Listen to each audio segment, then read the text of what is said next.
ராமானுஜதாசன். அனைவருக்கும் வணக்கம். இன்னைக்கு நம்ம பெரியாழ்வாரோட 2ஆம் பத்துல 8ஆம் திருமொழி. கண்ணன் மிக அழகான வசீகர தோற்றத்தோடு இருக்கிறதுனால அவனுக்கு கண் திருஷ்டி பட்டுவிட போகிறதுன்னு பயப்படுற யசோதை என்ன பண்ணுறான்னா அவனை கண் திருஷ்டி கழிப்பதற்காக கூப்பிடுறான். ஆனால் அவன் என்ன பண்ணுறான்? தெருவில் விளையாடுறான். வாருங்கள், அவன் என்ன நடக்கிறதுன்னு பார்க்கலாம். நம்ம இந்திரனோடு பிரமன் ஈசன் இமையவர் எல்லாம் மந்திர மாமலர் கொண்டு மறைந்து உவராய் வந்து நின்றார். சந்திரன் மாளிகை சேரும் சதுரர்கள் வெள்ளரை நின்றாய். அந்தியம்போது இது ஆகும் அழகனே காப்பிடவாராய். இந்திரன் பிரம்மன் சிவன் மற்றும் அனைத்து தேவர்களும் அர்ச்சனைக்கு ஏத்த மாலைகளோடு மறைஞ்சு வந்து நிற்கிறா. பண்டிதர்கள்லாம் நிறைந்த வானத்தை தொடுவது போன்ற மாளிகைகள் அமைந்த திருவள்ளைரை என்ற திவ்ய தேசத்தில் புண்டரீகாட்சனாக நின்று சேவை சாதிக்கும் பெருமானே, இது அந்தி மாலை நேரம், உனக்கு ஆபத்து வராமல் இருக்க கந்திருஷ்டி கழிக்க தோதாய் வரவேணும் அப்படின்னு கூப்பிடுறா யசோத. கன்றுகள் எள்ளும் புகுந்து கதறுகின்ற பசு எல்லாம் நின்றொழிந்தேன் உன்னை கூவி, நேசம் மேல் ஒன்றுமில்லாதாய் மன்றில் நில்லேல் அந்திப்போது மதில் தில்லவர திருவள்ளரை நின்றாய். நன்று கண்டாய் என் தன் சொல், நான் உன்னை காப்பிடவாராய். பசுக்களை பார் கறக்காமல் நான் உன்னை அழைத்து கொண்டிருக்கின்றேன். பசுக்களுக்கும் கன்றுகளுக்கும் வீடு திரும்பி அவதியால் கத்துகின்றன. என் மேல் ஆசை அற்றவனே, வெளியில் நிற்காதே, இருட்டும் நேரம் இது. உயர்ந்த கோட்டை சுவர்கள் உள்ள திருவள்ளரையில் அருள்பாலிக்கும் பெருமானே, நான் சொல்வதை கீழ். உனக்கு ஆபத்து வராமல் இருக்க கந்திருஷ்டி கழிக்க தோதாய் வரவேண்டும். செப்போது மென்முளையார்கள் சிறுசோறும் இல்லும் சிதைத்திட்டு அப்போது நான் உரப்ப போய் அடிசிலும் உண்டிலை ஆழ்வாய். முப்போதும் வானவர் ஏத்தும் முனிவர்கள் வெள்ளரை நின்றாய். இப்போது நான் ஒன்றும் செய்யேன், எம்பிரான் காப்பிடவாராய். மிருதுவான மார்பையும் செம்பொன் மேனியையும் உடைய சிறுமிகள் வீடு கட்டி விளையாடும் போது அதை நீ உன் கால்களால் எட்டி உதைத்தாய், இடித்தாய். நான் உன்மேல் கோபம் கொண்டேன், அதனால் நீ உணவு உண்ண மறுத்தாய். தேவர்களும் முனிவர்களும் உன்னை தினமும் 3 முறை சேவிக்கின்றனர். திருவள்ளரையில் நிற்பவனே, நான் இப்பொழுது உன்னை ஒன்றும் செய்ய மாட்டேன். என்னை ஆள்பவனே, உனக்கு ஆபத்து வராமல் இருக்க திருஷ்டி கழிக்க ஹேதுவாய் வரவேணும் இங்கே. கண்ணில் மணல் கொடு தூவி காலினால் பாய்ந்தனை என்று எண்ணரும் பிள்ளைகள் வந்திட்டு இவரால் முறைப்படுகின்றார். கண்ணனே, வெள்ளரை நின்றாய், கண்டவரோடே தீமை செய்வாய்.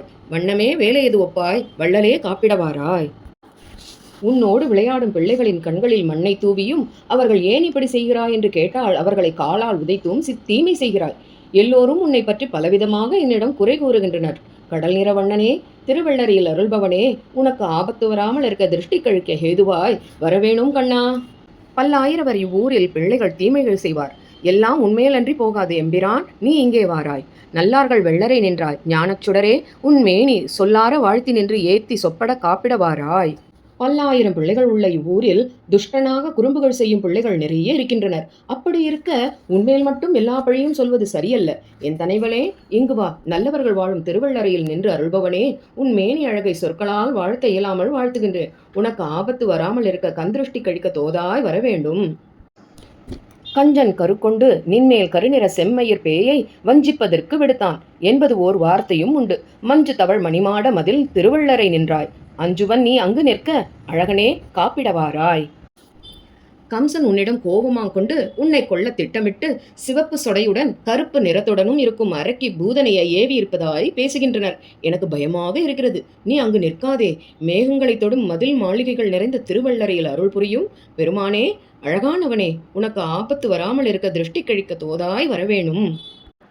கள்ளச் சகடும் மறுத்தும் களக்கு அழிய உதை செய்த பிள்ளை அரசே, நீ பேயை பிடித்து முளைவுண்ட பின்னே உள்ளவாறும் ஒன்றும் அறியேன். ஒளியுடை வெள்ளரை நின்றாய். பள்ளிகொள் போது இது ஆகும் பரமனே காப்பிடவாராய். சக்கர வடிவில் வந்த சகடாசுரனையும் மரங்கள் வடிவில் வந்த யமலார்ஜுன ராட்சசர்களையும் காலால் உதைத்தி கொன்ற என் இளவரசே, பூதனை என்னும் பேயின் முளையை பற்றி பாலை அருந்திய பின் உன்னை என்னால் புரிந்து கொள்ள இயலவில்லை. திருவள்ளரையில் ஒளியுடன் பிரகாசமாய் இருப்பவனே, நீ தூங்கும் நேரம் வந்துவிட்டது. உயர்ந்தோனே, உனக்கு ஆபத்து வராமல் இருக்க கந்திருஷ்டி கழிக்க வேணும், வருவாயாக.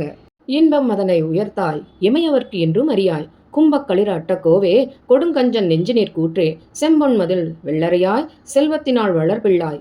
கம்ப கபாலி காணங்கு கடிது ஓடி காப்பிடவாராய்.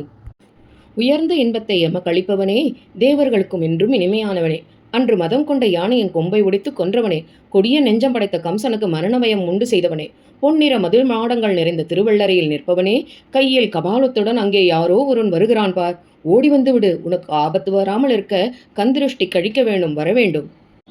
இருக்கொடு நீர் சங்கில் கொண்டிட்டு எழில் மறையோர் வந்து நின்றார். தருக்கேல் நம்பி சந்தி நின்று தாய் சொல் கொள்ளாய் சில நாள். திருக்காப்பு நான் உன்னை சாத்த தேசோடை வெள்ளரை நின்றாய். உருக்காட்டும் அந்தி விளக்கு இன்று ஒளி கொள்ளை ஏற்றுகேன் வாராய். வேதம் படித்தவர்கள் சங்கில் நேர் பிடித்து உனக்கு மங்களாசாசனம் பாட நிற்கின்றனர். நான் சொல்வதை சில நாட்கள் மட்டுமாவது கேட்க வேணும். தெரு சந்தியில் நிற்காதே. ஒளி பொருந்தியவனாய் திருவள்ளரையில் நின்று அருள் பாலிப்பவனே, உன் திருமுகத்திற்கு விளக்கு காட்டி கண் திருஷ்டி கழிக்க வரவேண்டும். போது அமர் செல்வக் கொழுந்து புனர் திருவள்ளரையானை மாதர்க்கு உயர்ந்த அசோதை மகன் தன்னை காப்பிட மாற்றம் வேத பயன் கொள்ளவல்ல விட்டு சித்தன் சொன்ன மாலை பாத பயன் கொள்ளவல்ல பக்தர் உள்ளார் வினைப்போமே. மாதர்களில் சிறந்தவளும் செல்வத்தின் இருப்பிடமும் ஆன யசோதை விராட்டி தன் மகனை கண்ணனை திருஷ்டி கழிக்க அழைக்கும்படியாக வேதத்தில் நிபுணரான விஷ்ணு சித்தர் பக்தர்கள் பயன்பெற 10 பாசுரங்களை தந்துள்ளார். 10 பாசுரங்களில் திருவள்ளரை திவ்ய தேசத்தில் உறைவோனாகிய எம்பெருமானை பாடியிருக்கிறார். இப்பாடல்களை பாடுபவர்கள் வினைகள் அகல பெறுவர் என்று பலஸ்ருதி சொல்கிறார் ஆழ்வார்.